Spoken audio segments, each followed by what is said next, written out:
Ladies and gentlemen, welcome to the Brexit webinar from the Freight Transport Association. My name is James Hookham. I'm FTA's Deputy Chief Executive, and I will be hosting the seminar and presenting parts of it over the course of the next 30 minutes or so. This is the fourth webinar that we've held for members. I'm very pleased to see that large numbers of you are finding these useful and informative. We will be giving you an update on the current situation as we understand it, and there have been a number of very significant political developments since we last broadcast. And the specialist subject today will be taking a look at the possible impact of Brexit on skills and the access that we currently enjoy to foreign workers, particularly non-UK residents of the European Union. We will close with a question and answer session, but if I can just remind you of the technical rules that prevail. So could I please ask you to keep your microphone or telephone muted in order that it doesn't interfere with the transmission. We will be recording the webinar and making that recording available on the FTA website very shortly after the event is finished. And we do encourage your questions, but I'm afraid we do not have the technical expertise available to deal with any technical issues. So I'm afraid we won't be able to answer those questions. We are very anxious to hear your comments and your observations and your questions about the subjects that we will be talking about. And I will encourage you to do that using the chat box and the interface that is on the webinar screen. If you type in your questions, we will do our best to answer them at the end of the event. And any unanswered questions, we will get back to you all with an answer very shortly afterwards. So I'm hoping to be joined by one of my colleagues a little bit later on to talk about the skills issues, but I'm going to start off now by overviewing the developments since we last broadcast and hopefully bringing you up to date, not just on what's been in the national newspapers and national media, but on some of the more detailed developments as we understand them here at the FTA. So as I think is fast becoming apparent, the decision to leave the EU looks as if it's going to have some quite significant impacts and effects on all segments of FTA's membership. In other words, right across the logistics, supply chain and freight transport industries. Undoubtedly, there will be new opportunities, new commercial and business opportunities in the post-Brexit era, but they're unlikely to land in our laps. They will require considerable effort and possibly ingenuity in order to realise. And it's important that as your trade association, the FTA is identifying the issues and the opportunities as they see them in order that you may respond and react to them. In order to manage and to begin to catalogue some of the huge number of issues that are beginning to arise, we are continuing to use our ABC guide to Brexit in order to pigeonhole some of the categories and put them into manageable groups. And I will be using that guide to walk you through the developments as we understand them in just a moment. This is our fourth webinar, and we will continue to run these monthly, certainly up to the end of the year, and we will be continuing these into 2017, and I'll give you more details of those at the end. Previous webinars can be viewed on the FTA website if you wish, but I have to say they are probably becoming unreliable as events move on and developments progress. So the situation, the state of play at the moment, just to recall what I think is mostly known, is that the political situation remains very fluid. And those of you that were listening to the news this morning will realise that that was very much the case right up until the early hours of this morning in Brussels, where the Prime Minister was attending her first EU summit. We had the first significant announcement about the timings around Brexit by the Prime Minister in her speech to the Conservative Party conference in Birmingham last month, where she announced that the government will initiate the leaving process as specified under Article 50 of the Lisbon Treaty no later than the end of March 2017. That still leaves scope open for an earlier notification if that's what the government chooses. But for the first time since the referendum result, we have the first serious milestone in the process that we can expect to be honoured, and clearly that will govern a lot of the subsequent events once that process is actually triggered. However, our reminder to members, as indeed the Prime Minister herself was pointing out only last night, is that until the UK actually leaves the European Union, we are still full members. And as far as the logistics industry is concerned, that certainly means that all the current rules and obligations remain in force.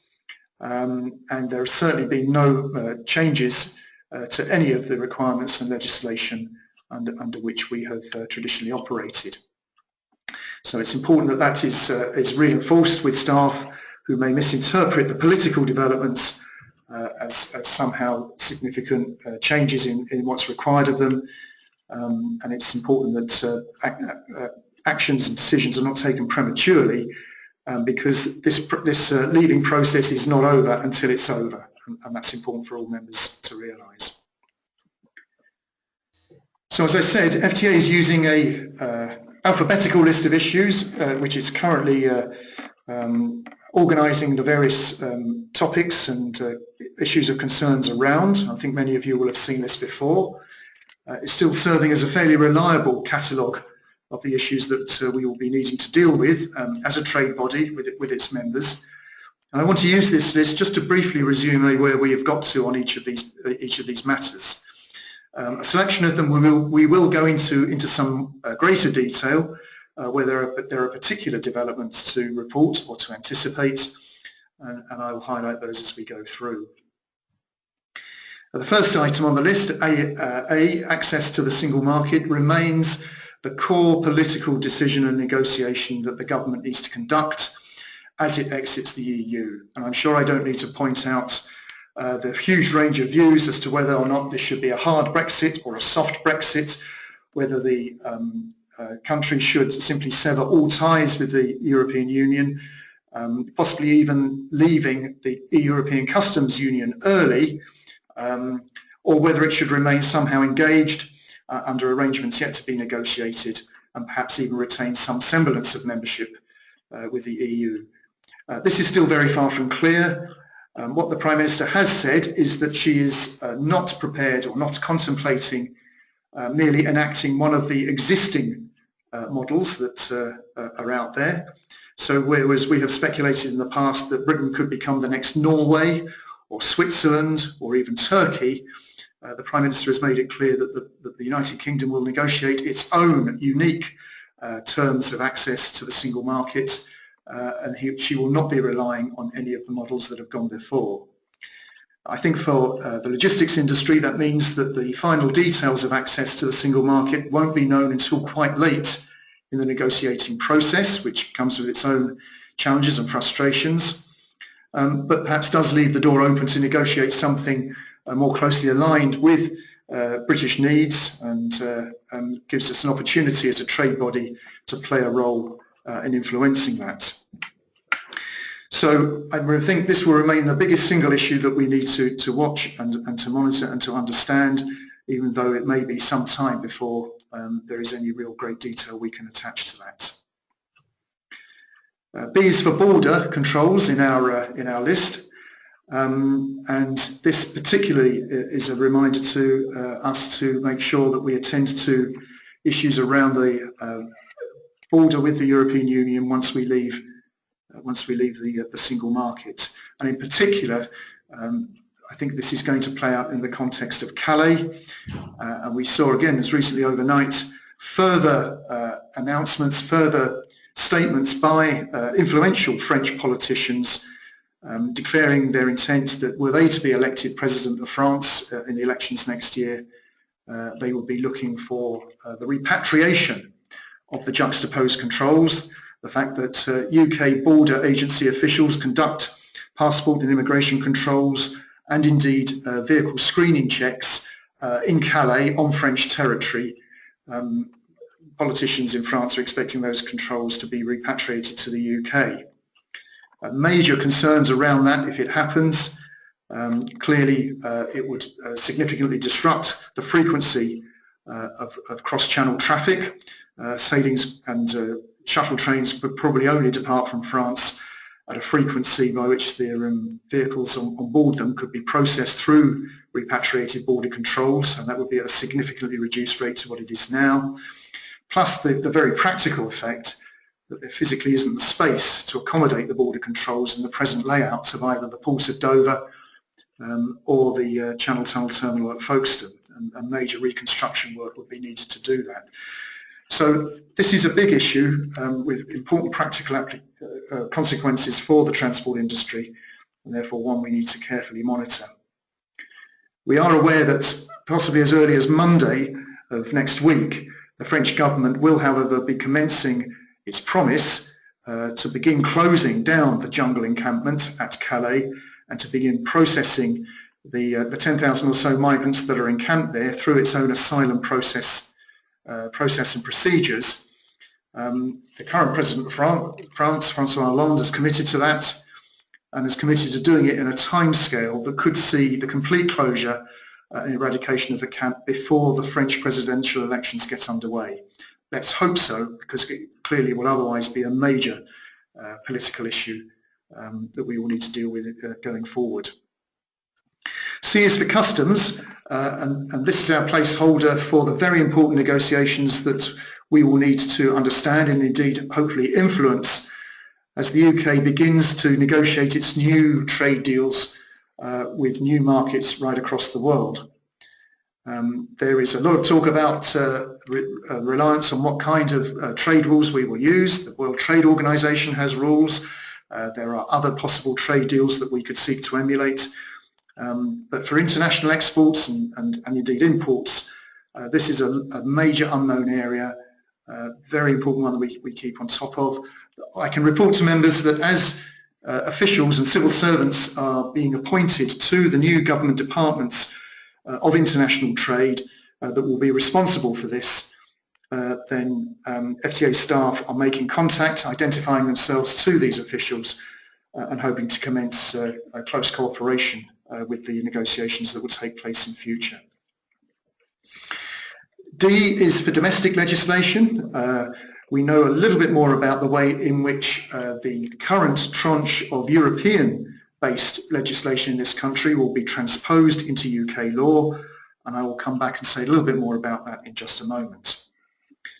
E is for the enforcement of legislation on particular road transport movements across the continent of Europe once we leave the European Union.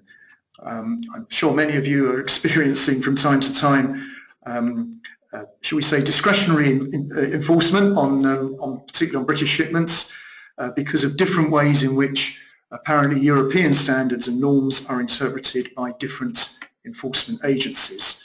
FTA has certainly dealt with issues around declarations about the French payment of the French minimum wage in the past few months, and indeed with German issues around the registration of British trailers.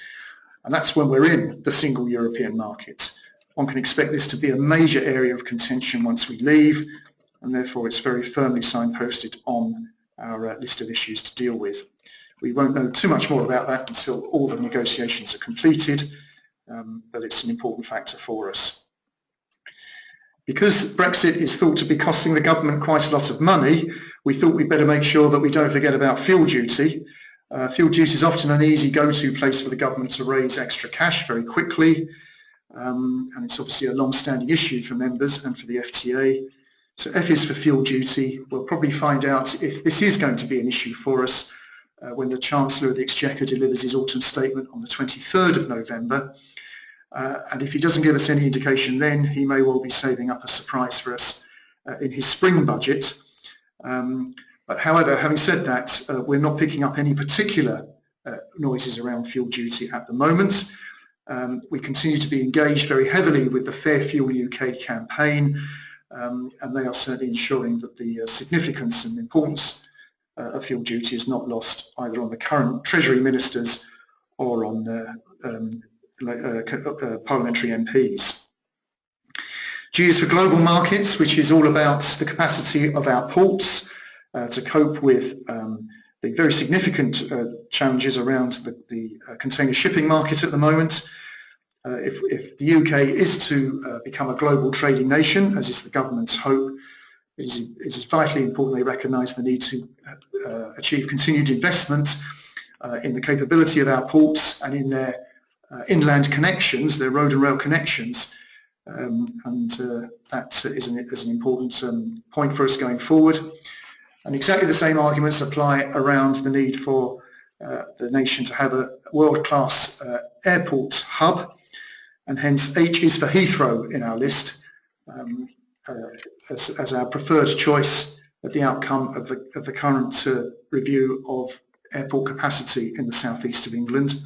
And again, as I'm sure many of you know, the government is expected to make a decision about that long-awaited decision on Tuesday of next week. It was expected this Tuesday. Apparently a cabinet committee met to further discuss the issue, and we are now expecting a formal announcement in the House of Commons by the Transport Secretary at some point on Tuesday, and we will of course be giving that full coverage should, as and when that announcement is made. We are becoming increasingly concerned about the implications of Brexit on British trade with Ireland, and in particular the consequences for FTA members in Northern Ireland and their trading relationships with the Republic, and indeed vice versa through our subsidiary body FTA Ireland based in Dublin. As we begin to think through, and indeed as the respective governments begin to think through the implications for the only land border between the UK and the European Union, some of the wider issues that we've been talking about are played out in microcosm across the island of Ireland. There are going to be some very difficult and complex negotiations that will need to take place to recognise and deal with the very specific challenges that arise there. It's on our list because FTA is fully focused on this, and indeed our colleagues are making representations to both the Northern Ireland Assembly next week and indeed to a select committee in the Irish Parliament on the subject of Brexit, and so they have been fully briefed on FTA's understanding and objectives in order to do that. We identified J as being a good excuse to go out and recruit even more members, but is a serious point because FTA is intending to lead on Brexit for logistics, and we do hope that we are providing you, our members, with an adequate level of service and understanding of the issues. If you think there's more that we should be doing, if you think there are issues we are not covering, please do let us know either through the medium of this webinar or please indeed by contacting us direct and discussing that with us. We have two final issues on the roundup list, and I will talk about those in a little bit more detail in just a moment, particularly about the status of non-UK workers with European passports in future, and a little bit of an update on where we are with possible legislation applying to vans. So let me just dive a little bit deeper into the selected issues that we want to particularly draw to your attention. In her in her speech to the Conservative Party conference, the Prime Minister revealed the government's intention on how it will handle the significant issue of transposing all the legislation that is currently made under European directives and regulations into a new Act of Parliament which has been passed by the British MPs in the House of Commons and in the House of Lords. And she talked about the Great Repeal Bill, which will effectively collect together all of the current enactments under the European Communities Act 1972, which was the piece of legislation that took us into the then common market, and will simply reenact it under UK law. Now, there has been lots of speculation that that may be done on a selective basis. Indeed, I'm sure there will be members of Parliament who will have particular views about particular pieces of legislation. But the government's plan is to simply cut and paste all existing EU-based legislation and reenact it all in one go. The Prime Minister did then say that Parliament could then begin a process by which it decides which European-based legislation it wants to scrap entirely, that which it wants to change in modified form, or simply keep as it is and continue to enact it. But that will take some time, and we'll come back to that issue under specific pieces of legislation in the training and skills area in just a moment, because the timing of that will have some implications for members. One of the dangers that this repeal process will have is that there's quite possibility, a risk around the setting up of a two-tier system, and we will be wanting to keep particular attention as to whether in fact there emerges a set of regulations that apply in the UK and then a different or slightly out of sync set of regulations that apply on the continent or indeed in the Republic of Ireland. That will become problematical for international hauliers, and we will obviously seek to minimise those differences as far as we can, but that would be one of the consequences of achieving sovereignty of UK law over European law.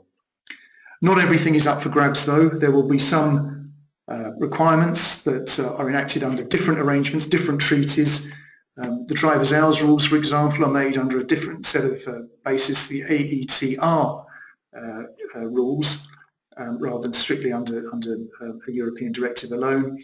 And of course, for example, the dangerous goods requirements are made under different agreements, in this case the ADR agreement, which have no direct bearing on the Brexit process. But at least we're a little bit further forward in understanding the way forward there. The next particular issue to draw to your attention, as I mentioned already, is the fact that we're expecting a decision about the airport's expansion in the southeast of England. FTA has been unequivocal in its support for expansion of Heathrow because of the need to continue to support and indeed to develop our worldwide connections with our global markets, and the often unknown and perhaps hidden significance that air cargo plays in our export and import trade. Perhaps most cargo travels in passenger aircraft, and worldwide connections remain vital, and a world-class airport capable of supporting those connections and offering those direct flights is essential, especially now as the country attempts to establish itself as a truly global trading nation. FTA has been successful in persuading the Independent Airports Commission to recognise and accept our arguments about the need to support a global air cargo hub at Heathrow, and that certainly was reflected in the final report of the Commission that was issued last year. We will find out on Tuesday precisely how successful those arguments have been in influencing the decision that the government will take and announce then. I don't want to steal the thunder of our presentation on skills and development, but it is important to record with you just how significant is the issue of the status of non-UK workers. The logistics industry is as important an employer of European workers as any other sector in the economy. It clearly is an issue as to what the status of those workers will be once Britain has left the European Union. It is a very important part of the negotiation process. There have been many calls for the status of these workers to be clarified and their reassurance given that they will still be able to live and work in the United Kingdom after Brexit. But perhaps understandably, the government doesn't want to give away that commitment until it has secured similar guarantees for the rights of UK citizens who are working elsewhere in the EU. It's FTA's objectives to ensure the government understands this is as big an issue for logistics and transport as much as it is in the agricultural sector, the National Health Service, social care and the construction sector. They are all sectors highly reliant on this body of labour, and it's important that we make sure transport and warehousing is up on there too. And finally, on vans, We are very concerned that not long after the referendum result was announced, the European Commission, coincidentally, began to talk seriously about possibly regulating the van sector and bringing forward new regulations and requirements that would be applicable to vehicles below 3.5 tonnes. Now, this is something that was going to be taken forward probably in parallel with the Brexit negotiations, and it was a moot point as to whether or not this would be something that Britain would have to take seriously because we are expecting to leave the European Union, or whether indeed it will be something we will have to live with simply because it will become part of the deal which gives us continued access to the European market. Because of the uncertainty, because of the scale of the impact on the FTA members were this legislation to go forward, FTA has decided that it will definitely stay engaged and seek to influence this while we still can. And our initial response back to the Commission, given the very vague kind of requirements that they were talking about, is, well, why don't you tell us what problem it is about van operation that you're actually trying to solve?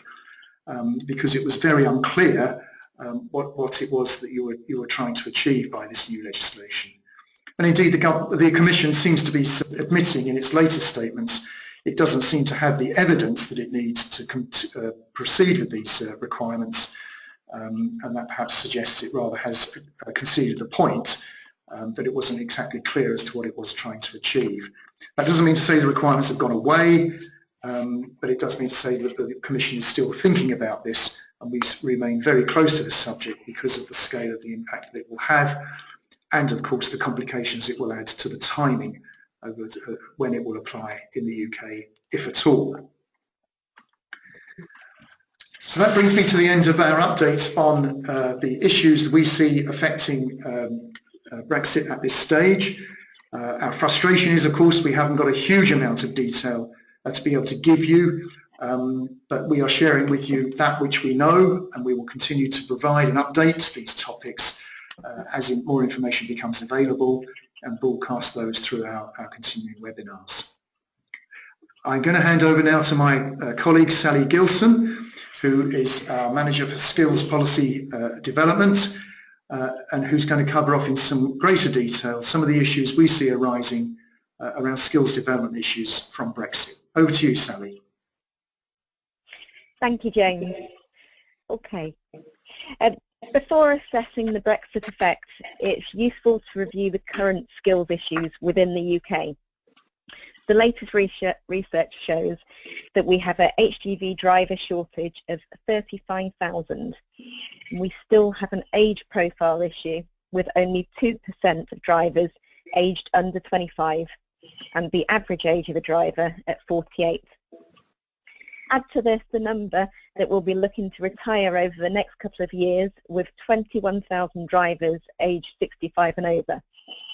As a result of the driver shortage, in 2015, HGV driver earnings have seen an increase of 5%. That's almost double the national average of 2.8%. Other areas within logistics are seeing skills shortages, with HGV technicians and traffic office staff in short supply. In short, we are starting Brexit negotiations with a skills shortage which is not going to get better anytime soon.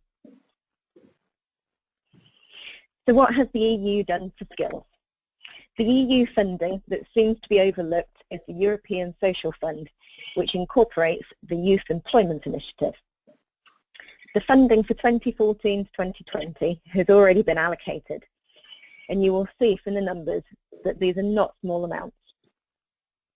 The additional point to remember is that all EU funding has to be matched by either private or public sources, so the actual spend will be double this over the 6-year period.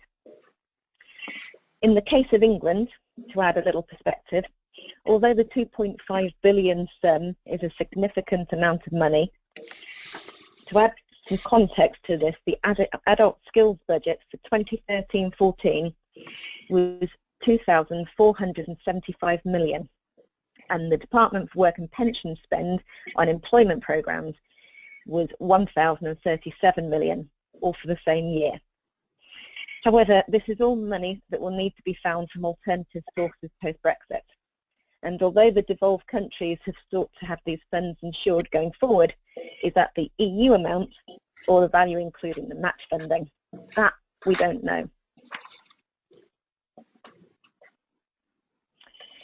So besides funding, the EU has provided much needed workers for the sector. As you will see from the table, this is not an insignificant number. EU drivers account for 10% of total number of drivers, forklift truck drivers 21%, and warehouse workers 23%. Clearly this will be a challenge for the sector and an issue FTA will be stressing to the government.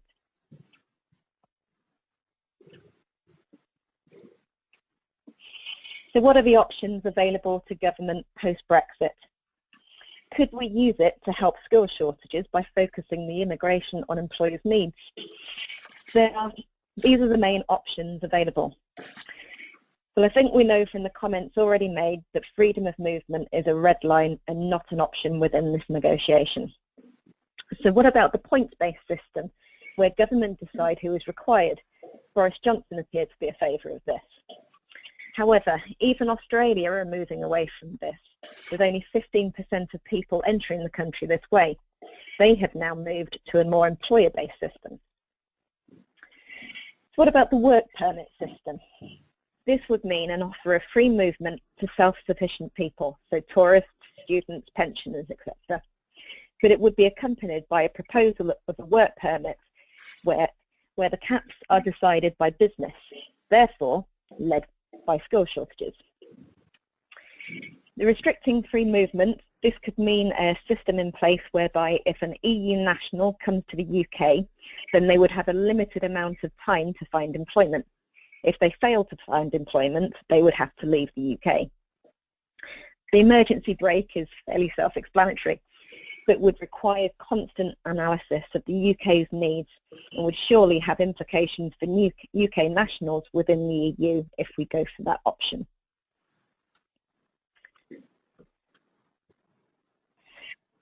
I don't think I could have talked about skills without making reference to driver CPC. It is highly unlikely that driver CPC will be stopped. You will still need the CPC to drive in Europe. But we have been asking the question at Transport Manager seminars whether this should be scrapped, amended or kept. And so far the response has been strongly in favour of keep. However, we may have the option to adapt the training. So that's a quick overview of the skills, and I'll hand back over to James. Well, thank you very much, Sally. Well, that brings us to the closing part of the webinar, and that's where we hand over to you, our audience, and invite you to ask us any questions about what we've spoken about, or indeed any subjects that you feel are important that we haven't spoken about. Invite you to do that through the interface on the webinar screen. But if you subsequently want to ask us a question after the event, please do so through the normal channels. I will have a few seconds just to see if anyone is going to ask us a question. But maybe if I could just ask my colleagues who are on the line, and I'm joined by our head of Brussels office, Chris Yarsley. Chris, if you're there, can you just describe to us what the consequences would be on the driver CPC? So if I have a driver whose driver qualification card expires in April 2019, when we are supposed to have been out of the European Union, what are the consequences for that? Do I need to worry, or will driver CPC still be an issue then? Thanks, James. Yes, no, if you have a driver with a card coming out in April 2019, the key message is to keep the training up to date and ensure that the 35 hours of periodic training is completed, because you know, despite this sort of time delay, you know, with the Great Repeal Bill, as it's been described, the domestic legislation will include a provision for driver training. So all drivers will need to ensure that they do have their driver CPC card fully up to date, and certainly international drivers will have to have a driver CPC card in the future if they are travelling internationally. There are risks here though, and that is when the driver CPC becomes purely domestic in this context, how do we ensure that all our cards that we issue in the UK are recognised on the continent? So FTA will be pushing the UK government to ensure that driver qualification cards are mutually recognised in the EU. Also, there is a long-term issue, but this is going to cut right across all legislation, is that we're getting indications that the Commission might start a slight consultation revision on the driver CPC legislation. Now, this normally takes 2.5 years to complete, so it could be that at the time of exit we consolidate the driver CPC legislation into UK legislation as it is at the moment, but then literally possibly a few months down the line, European legislation could change. Now, what does that mean in regards to the UK legislation? Do we then need to continually update the UK legislation to reflect EU legislation, or do we continue our own path but ensuring mutual recognition? All these are questions that need to be asked, and FTA will be asking them to the UK government to ensure that international drivers will not have any kind of barriers when they cross over into what will be then the rest of the EU. Thanks, Chris. It's clearly going to be a very fluid situation going forward, and in particular in the run-up to the final date, which we do depart the European Union and crystallise all this legislation. But members can rest assured that FTA will be keeping very close to this and doing what we can to influence it, as well as to report to you our understanding of the situation. And we will do that at the earliest practical opportunity that we have as we become more clear on what the requirements will be. Well, I'm conscious that we're slightly overrunning the allocated time for this webinar. We're still open for further questions if there are any that would wish to be asked.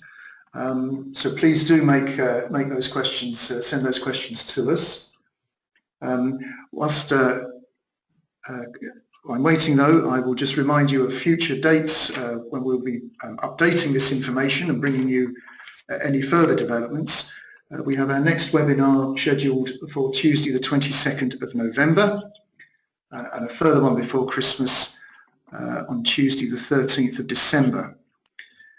We will be bringing to the November event the dates that we intend to hold these webinars throughout 2017. Given the response and the uptake of the attendance at these events, we believe we will continue with them, and at least put them as placeholders in your diaries, in the confident belief that there will be something to tell you. I can't believe that this is something that's somehow going to go away over that period of time. So we will plan to continue with these webinars throughout 2017. Well, we have no other questions being asked at this time, so I am going to bring the webinar to a close. Can I thank you all for your attention? I hope you found this to be helpful and useful, but please do let us know if there are other issues you think we should be covering or there are points that you wish to take up with us. I look forward to speaking with you at the next event, but at this point I'm now going to bring the webinar to a close. Thank you very much and good afternoon.